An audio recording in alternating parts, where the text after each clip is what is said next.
Good morning everyone. On today we are going to discuss about the last topic, thinking about time and historical periods. Historians do not see time just as a passing of hours, day or years as a clock or a calendar. Time also reflects changes in social and economic organization in the persistence and transformation of ideas and beliefs. The study of time is made somewhat easier by dividing the past into large segments, periods that possesses shared characteristics. Historians time को कभी भी hours, day, years, clock या calendar से consider नहीं करते, बल्कि time के साथ साथ सोशल, इकोनॉमिक ऑर्गेनाइजेशंस में जो चेंजेस होते हैं या आइडियाज और बिलीव्स में यानी आस्था में जो हमें चेंजेस देखने को मिलता है, इनके बेसिस पे या टाइम को क्या करते हैं, कंसिडर करते हैं। टाइम की स्टडी करने के लिए इसे काफ़ी ईजियर बना दिया गया, पास्ट को कुछ सेगमेंट्स में, पीरियड्स में डिवाइड करके उनके सिमिलर कैरेक्टर्स के बेसिस पे। In the middle of the 19th century, British historians divided the history of India into three periods: Hindu, Muslim, and British. This division was based on the idea that the religions of rulers was the only important historical change, and that there were no other significant developments in the economy, society, or culture. Such a division also ignored the rich diversity of the subcontinents. British historians ने 19th century के mid में India की history को 3 periods में divide किया. First is Hindu, second is Muslim and third is British period. But ये जो division था ये कम्प्लीटली रूलर के रिलीजन्स पे बेस्ड था. यही इनका क्या था, एक इम्पॉर्टेंट हिस्टोरिकल चेंज था जिनको इन्होंने क्या किया था, पीरियड्स को डिवाइड करते टाइम कंसिडर किया था. इसमें इकोनॉमिक में, सोसाइटी और कल्चर में क्या डेवलपमेंट हुए, क्या चेंजेस हुए, इससे इसमें कुछ भी कंसिडर नहीं किया गया. इस तरह के डिविजन्स को सब कॉन्टिनेंट्स के रिच डाइवर्सिटी ने क्या कर दिया, इग्नोर कर दिया. Few historians follow this periodizations today. Most look to economic and social factors to characterize the major elements of different moments of the past.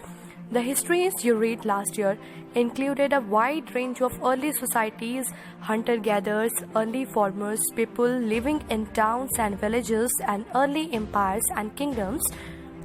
The histories you will be studying this year are often described as medieval. You will find out more about the period of peasant societies, the rise of regional and imperial state formations, sometimes at the cost of pastorals and the forest peoples, the developments of Hinduism and Islam as major religions, and the arrival of European trading companies. British historians के through जो Indian history को divide किया गया, इस पीरियडाइजेशंस को आज सिर्फ कुछ ही हिस्टोरियंस क्या करते हैं, फॉलो करते हैं. लेकिन ज़्यादातर हिस्टोरियंस इकोनॉमिक्स और सोशल फैक्टर्स के कैरेक्टर के बेसिस पे पास्ट के अलग अलग मोमेंट्स के बारे में क्या करते हैं, वो स्टडी करते हैं.